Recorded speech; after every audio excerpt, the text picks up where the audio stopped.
So I'm watching this clip of Skip Bayless and Shannon Sharp. I mean, I felt embarrassed for the guy. And I just want to know, we want to talk about how that is to be a black man and be checked in this way on national TV.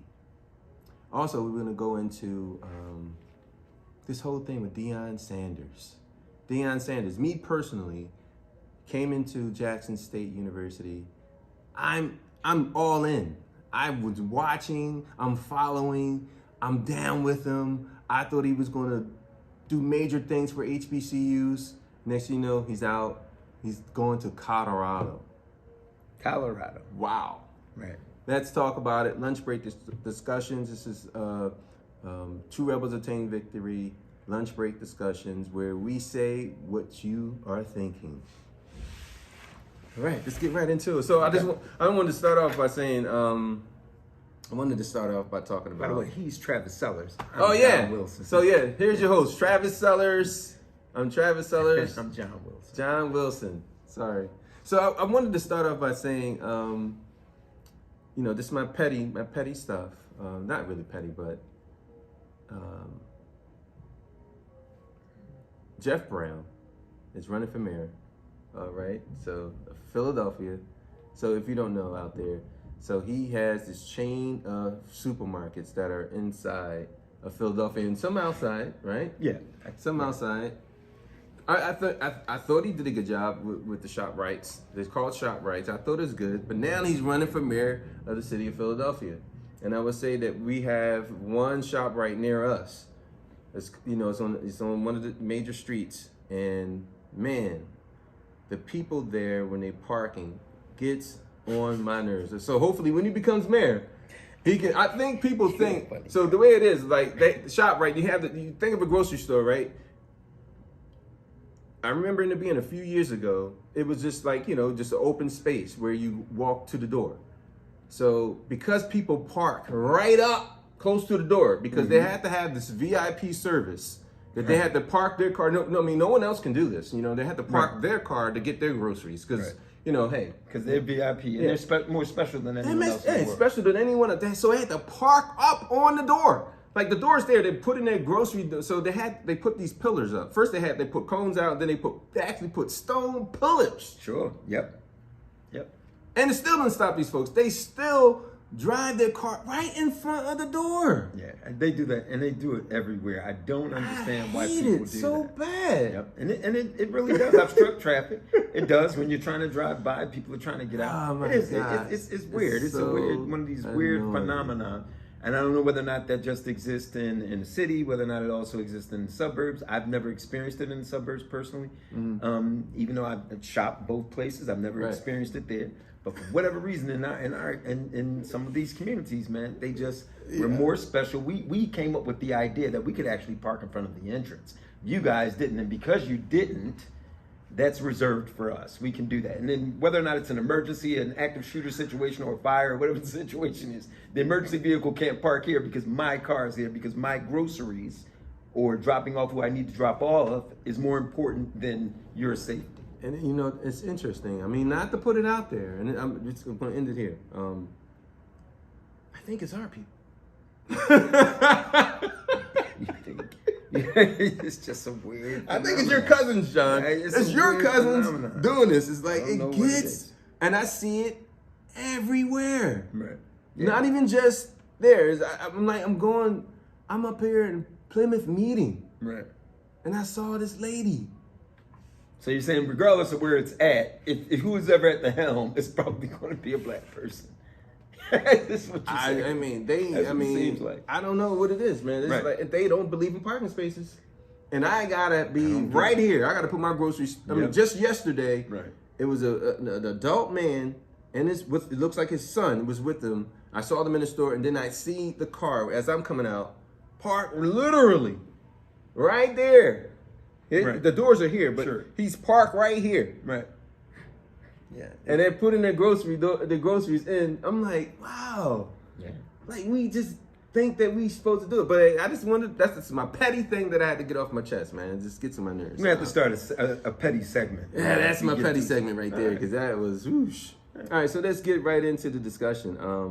You want to do which ones? No, let's just do the Sanders thing. Yeah. Okay. You start there. You want to bring it up? Start. Go. You want me to start it Yeah, up? please. So of course, we're not. I don't consider it late. For me, it was just a chance for me to voice my opinion, because I did follow Jackson State and Deion Sanders' his journey at the school, his 3-year tenure, and I thought it was awesome when he first did it. When he first said he was going to be the coach there, you know how I used to talk about how HBCUs they're disregarding the great industry of our athletic talents, are going to other corporations and other I guess not industries, but other, we're not utilizing enough to help our community, basically, right? And what that means. And when he decided to do it, because I always thought it can start with basketball, because I think that if we do it, it doesn't cost as much. I was thinking like the overhead and the cost of it will be less if you did basketball first. Because first of all, you're only talking about maybe 12 scholarships, 14, maybe 16 scholarships that you have. And you got to remember too that historically, with HBCUs, it really was geared towards like agriculture, science, things like that. Right. Okay. And that it ignored specifically things like athletics. Mostly due to we want to try and have a the educational aspect of the African American is going to be more important than athletics. And then of course most white universities begin to see the marketability in some of these young African American players and say, great, I'm glad you're ignoring them, because we're going to offer scholarships and things to take them from you, right? Because most of them are down south, so we're going to take them from you. And in doing so, we build this juggernaut of money.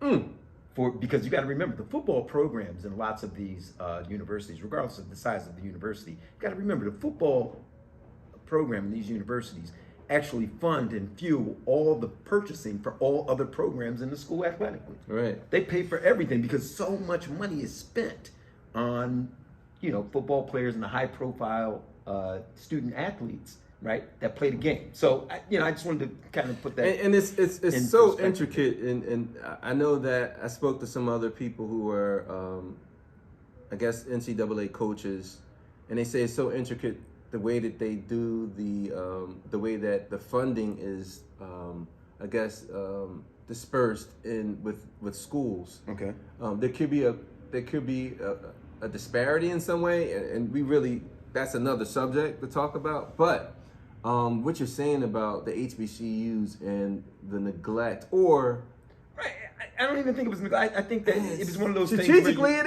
is. Well, yeah, you could certainly say that, but I just think that they had good intentions. It was the unintended consequences of saying we're going to focus more on academics and things like that, agricultural, right, and things like that. And because it's interesting that you said that, because that was like part of my my gripe with the HBCUs is that when I was coming out of school. High school that was, and I remember my aunt was pushing HBCUs, and I'm going where the money is. I was saying similar statements that I think I heard Shady. Remember Shady? What's his McCoy? Shady McCoy. Okay. He even said that running back for the Eagles. And then he went to the former running back from the Eagles. He said that. He didn't even know about HBCUs. Like he wasn't even thinking about it because he's thinking about scholarship money.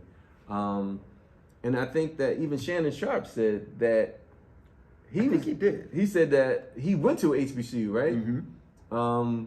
But he made it seem like it was a lower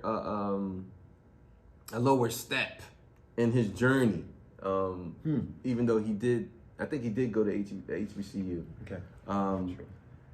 But it's just those, just my journey, and I can see everyone else's journey. It's just not the go-to if you're an athlete. If you're an athlete, it's PWI is what it is, right? You know, and there's no way, and I know looking at Deion Sanders, his journey, just what he used to talk about in terms of funding, the resources, like he had to come in and get the stadium redone through his efforts. And I know he raised money in different ways. And I like the way he was like connecting with the community and to get things done. But he was trying so hard. And I know he made a lot of, he put a lot of business out there. And I'm pretty sure it's probably more extensive than what you know. But still, right, even with the lack of resources, and I thought that was the purpose. I thought that was when we talk about the talented 10th. Remember we talking about the talented 10th? The purpose, the purpose of the talented 10th is to sacrifice the financial gains. And I'm thinking, Deion said he's already worth, if it's not 40 million, he already has at least 10 million. Right. Right. So it's not like he has to get more. I'm not saying people don't have to get money, but it just right. The sacrifice. He still was making money. No, absolutely. No, he's so wealthy. He donated some of his salary. I think right. I think right. So I think too that part of the frustration that many of us feel, and I'm one of them. I think part of the frustration that many of us feel was that. Again, if you're going by the talented 10th or just going by a person who, you know, sees his value strategically, he was in a position where, you know, so much more could have been done. And right. Strategically, he was in a position where he made a decision that perhaps lots of other athletes would have made based on him being a high profile and much accomplished athlete. He's making that decision that almost kind of tacitly gave them license to make a similar decision, right? So that means that, you know, you're no longer the one that sticks out because you're this high profile athlete that says, listen, we want to give our considerable resources and give our considerable knowledge, technical knowledge about being coaches or being athletes and lend them to these institutions. Right. And how that grows exponentially. Like, you know, just a few, like with all the buzz that Deion Sanders was able to raise, and he's just one athlete, right? Think just one athlete, right? Who came in, kind of changed. He understands the business too. Well, he does, but my point is not even that. I mean, just the buzz around that one athlete, right? Committing himself to Jackson. Mm-hmm. But there's the thing is, other coaches. Eddie George, he's a head coach as well. Right. Well, I'm saying that to say that, but Eddie George is too. And Eddie George is a high-profile coach, athlete, but not quite like prime time.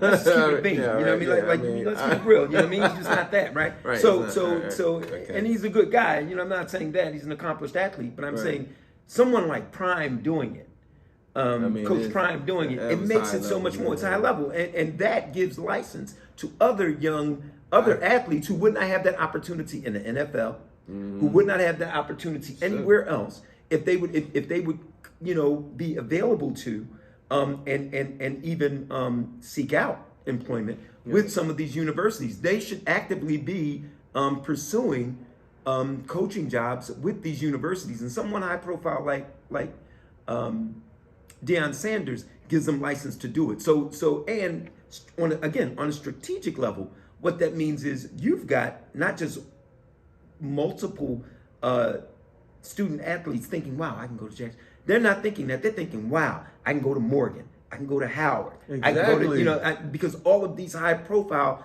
athletes and accomplished people are all over the place. Yes, that's what I was and it begins to reverse a little bit of this bleeding and this draw of this these resources of young athletes that are going to these other universities.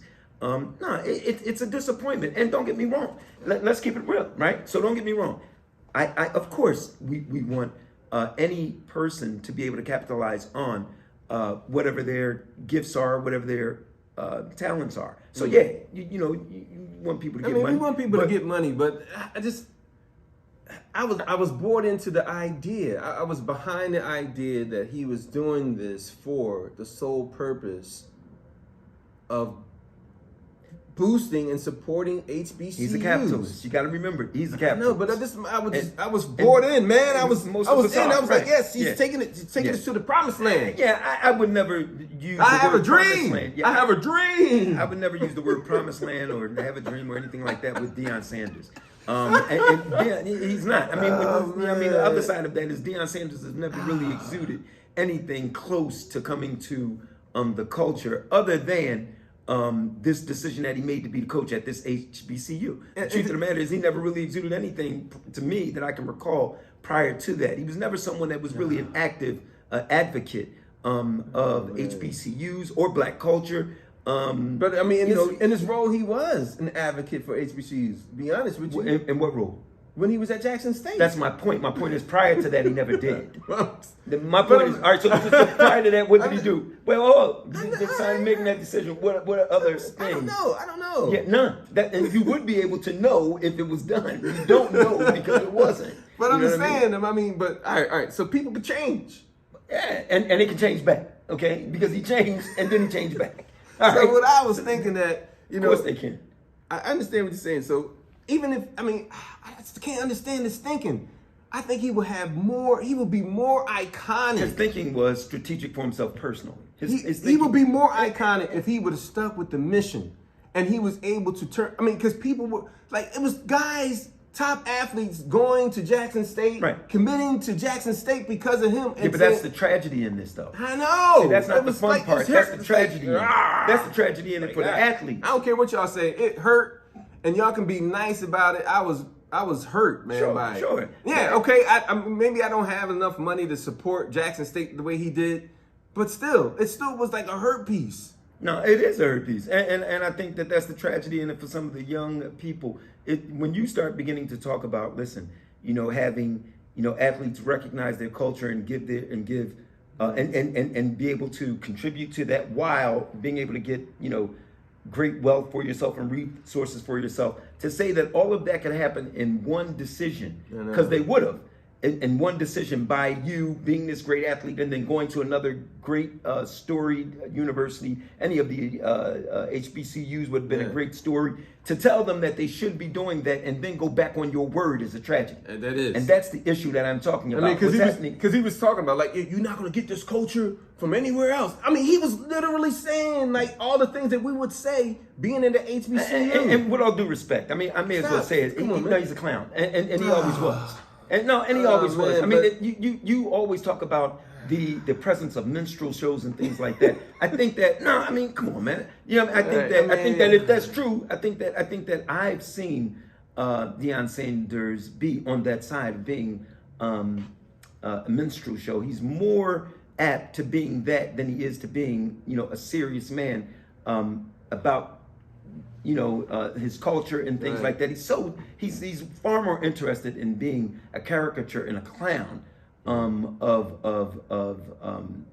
a cultured, intelligent black man than not. He isn't. And and so that fits with him being able to say, yeah, I can make a strategic decision by boosting up this program, boosting my profile, and then leaving it with another organization, which that's his alma mater. I think that was his alma mater anyway, right? Was Colorado, I think. Oh, really? I think so. And so it gives him an opportunity then to go and do something good at his school, which is BS. But whatever. Whatever. But I was disappointed by that, and I want to say that give a shout out. My niece, she graduated from North Carolina State University. Awesome. So HBCUs. Shout niece, we should. The best. Hey man, if you're out there and you're an athlete, I know it is a difference. I'm not going to front and say it's not a difference if you don't have the funding behind the school. But we have to support these schools. I'm gonna try to do my best to still watch Jackson State when I can, because I already started with Deion Sanders as the head coach, so I have to now continue to do that. And I guess that's the challenge of being a black man or black woman in, I guess, this culture where we have to balance, almost civil rights and our own like capitalistic desires, right? So we have to always be confronted with the idea that if I go totally capitalist, are we giving up civil rights, right? So and I mean, I wanted to segue into that. You know, how do we juggle these things when we're in the act of the challenges that we're faced with, when it's right up in your face? It's like when it happened to, you know, Shannon Sharp, right?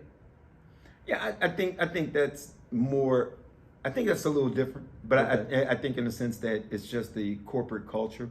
Right. I don't think that it had anything necessarily to do with civil rights. And I do. I'm think not, you, but I mean, right. No, I know what you mean. Yeah, I know what you mean. And I do think though that you can do. I think that there are lots of people who do both that have found some level of being able to do both.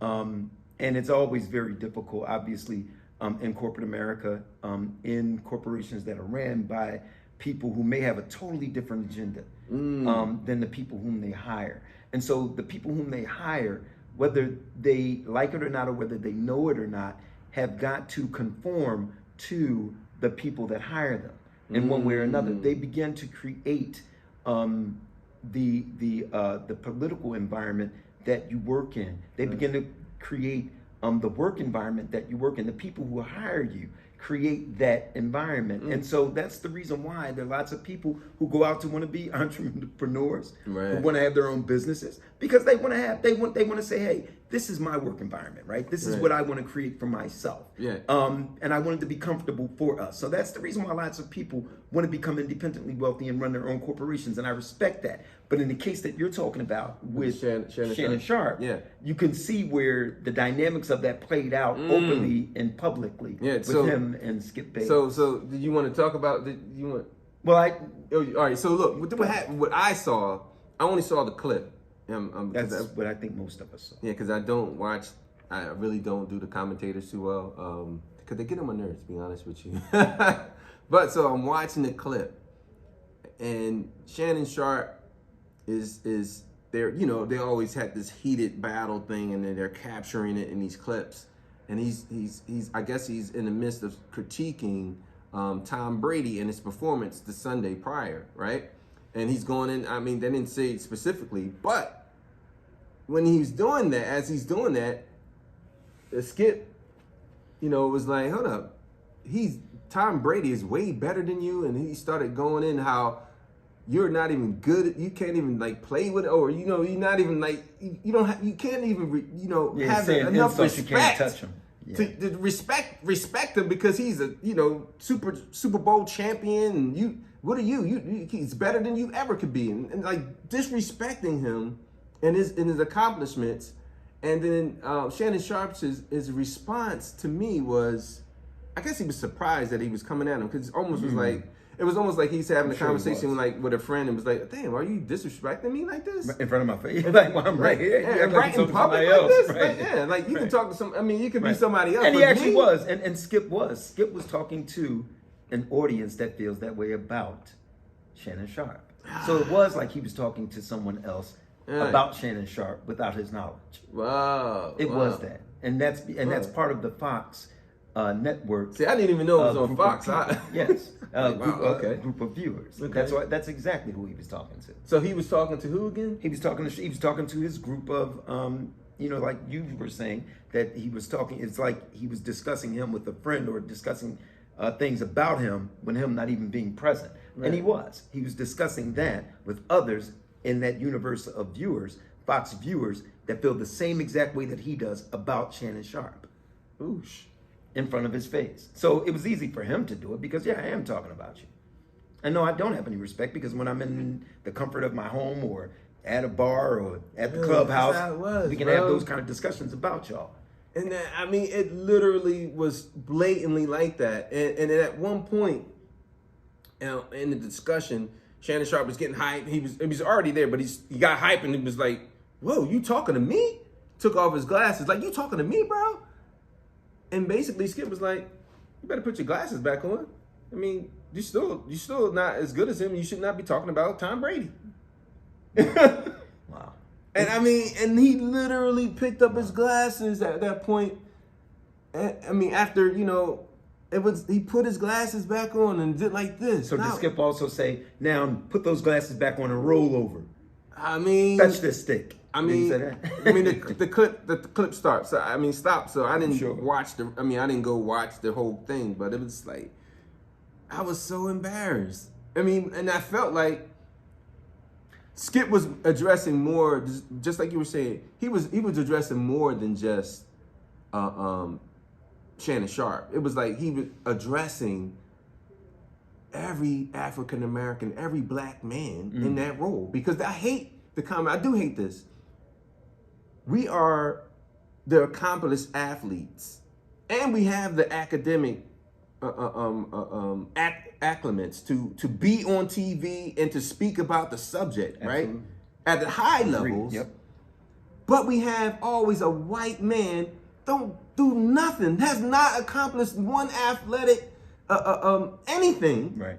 But they're leading the conversation. They're there to check black men, or there to say, no, we're still an authority. Right, and to control the narrative. It's like, yo, they're really, control the narrative. They're there to control the narrative of whatever they speak about. Because what I do respect about Skip, like, I'm pretty certain he doesn't look like he has an athletic bone in his body. It doesn't look like he's ever challenged himself physically, athletically to do anything. Like, if you look at him, he literally looks like he's never done anything. Like not even play golf. Like, the only thing he's ever put cleats on was to play golf, and it doesn't even look like he does that well. So, for him to be someone who, like you said, wants to be, he's only there, of course, to do some analysis and he's getting paid control the narrative. Control the narrative of lots of these athletes. The part that sports plays, one thing about sports and politics are always going to be there. Sports and race is always going to be there because, when you're talking about... The caste system too, huh? Well, all of that. It has to, right? And part of it is it's inherent. It's inherent in discussing it. And the reason why is because when you're talking about sports, you're talking about athletics. You're talking about besting someone. You're talking about being the best in the world at whatever you do. And whoever is the best in the world at that, if they are white or if they are black, they get the bragging rights to say we're the best at this, right? So politics and race are always going to be intertwined. The fact that it's a team game and that most black people and white people love all of those players, that's separate away from the way commentators like Skip Bayless will interject race and interject personal opinions so that they can begin dividing people about who these players are. There are lots of young white boys. Many of them may even look at this and say, hey, I really like, I love Tom Brady, but I also love Patrick Mahomes.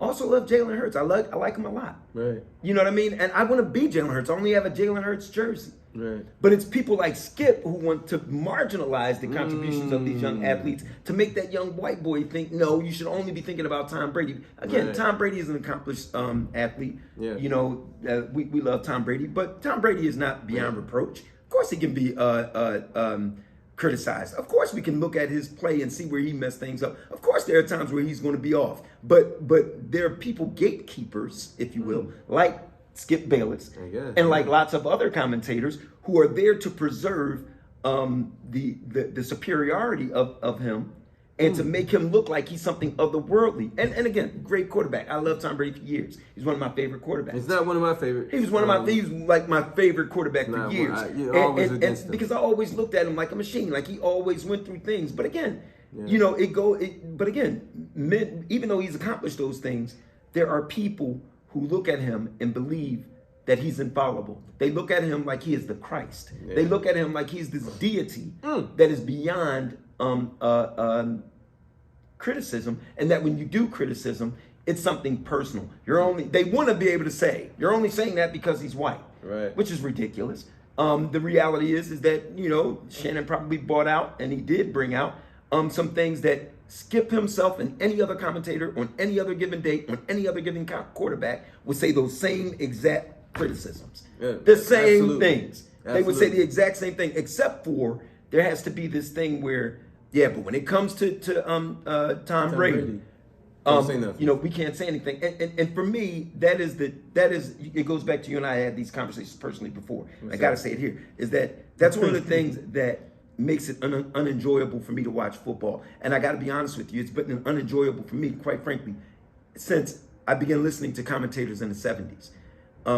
it's always been one of these things. Back then in the 70s. Yeah, it was worse back then. Well, and it what was it worse. No, it wasn't really worse. It was no, it's way worse now. You think so? No, it's way worse now. It was never like this. It's just that you had to, back then, they could camouflage it. No, because we didn't have many opportunities for African Americans to be in quarterback situations. So you don't even have to have but it wasn't that. It was anyone. It was anyone. There are lots of other black position skilled players other than quarterback that were being criticized. So it didn't have anything to do with quarterback. It was the fact that when you looked at... But you understand that being a quarterback... Right, I'm not even going there. I'm going at the fact that what's happening with commentators is that when they're looking at an athlete that gives his best, then when they look at an athlete that happens to be, so you have two players, one black, one white, right, and they could be skilled players. Say they're wide receivers. Say they're wide receivers, or in Shannon Sharp's case, tight ends. Right. So say they're tight ends. White quarterback catches the ball. He is just a really skilled, gifted, he's just a really skilled, intelligent football player. He really understands the offense. He understands what his quarterback wants. And therefore, his intelligence is super worldly because he anticipated what the quarterback wanted and ran right to that spot. He's an amazing player. Black receiver, black tight end. He's just, of course he caught that ball. I mean, it looked otherworldly, but of course he caught it. Why? Because he has superior athleticism. God did that. God is inexplicable, therefore his athletes and his talents can be inexplicable. Yeah. That's what I'm talking about. In the 70s, they used to say things like that. One is intelligent, and the other is athletic. Definitely. That's code, right? And it made it, even for me as a young viewer in the 70s, it made it for me uncomfortable to watch that because I could easily see, even as a young viewer, that when they talked about intelligent, instinctive players, they were talking about the white players, and they were talking about somebody who he may not know much, he's not particularly bright, but he is athletic. They were talking about a black player, and that's what's going on nowadays. Yeah, now, it's true. Now, I think it's in basketball as well. Well, no, that's what I mean. I mean that watching some of these guys, that's my. That's why I don't like the commentators as well. Right. And they but in football, it is so egregious, and it is so much more. For whatever reason, in football, they are very comfortable, and they're more comfortable now. In football, way more comfortable now, in being very explicit. In the way that they describe and talk about intelligence and culture in football. It is widely accepted, and mostly because, of course you have these coaches that they themselves are very conservative white people. Fox Network obviously is what it is with Rupert Murdoch. ESPN is the same way. ESPN is the same broadcasting company. It's the same company that hired Rush Limbaugh. What could go wrong there? With the most conservative, racist conservative commentator on television, now grouped with being able to commentate on sports when the majority of the people that are playing football and basketball happen to be black. You knew that was going to go sideways, and they wanted it to. That was their way of putting it out there, that they wanted to have those comments. It's like one of those things where you want to put a guy out there who can say what you don't want to say. You want to say it, but I'm not saying it. He said it. That's the reason why they hire these guys. That's the way those executives feel too.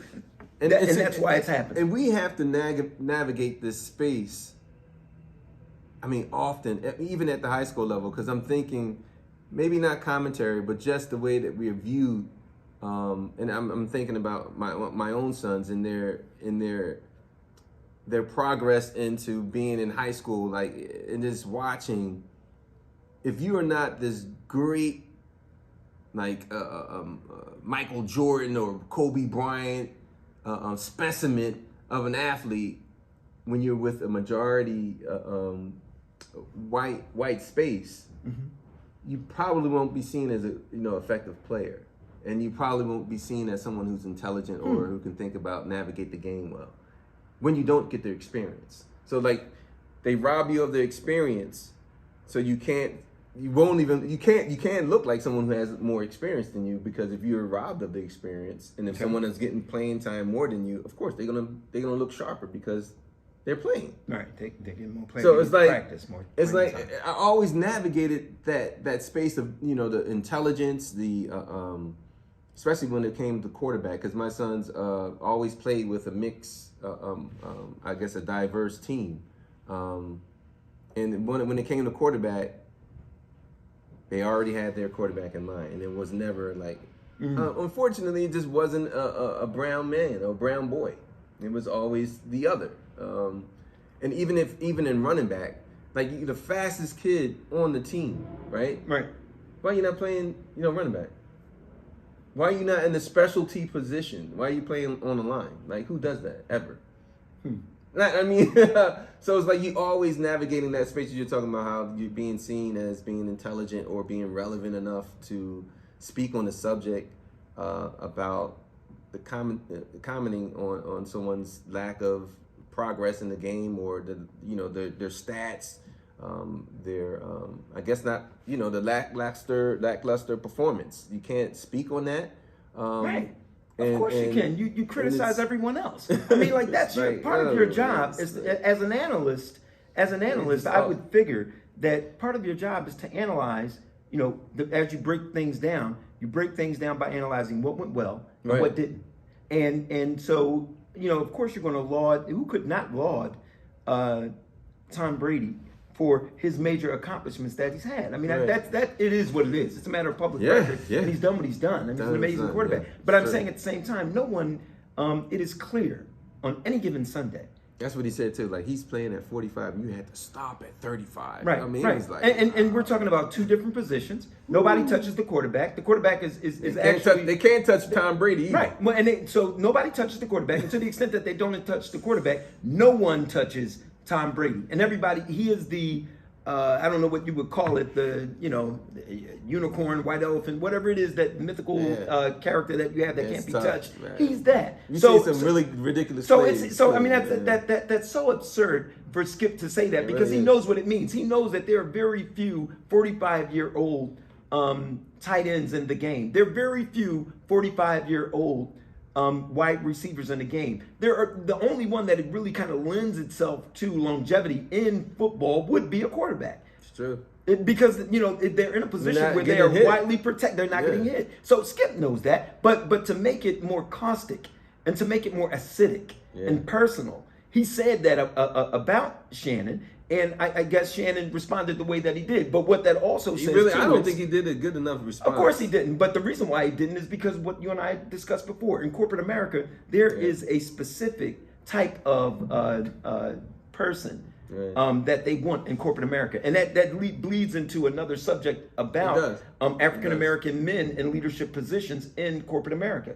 They are a specific type. They may not necessarily look like or be like me.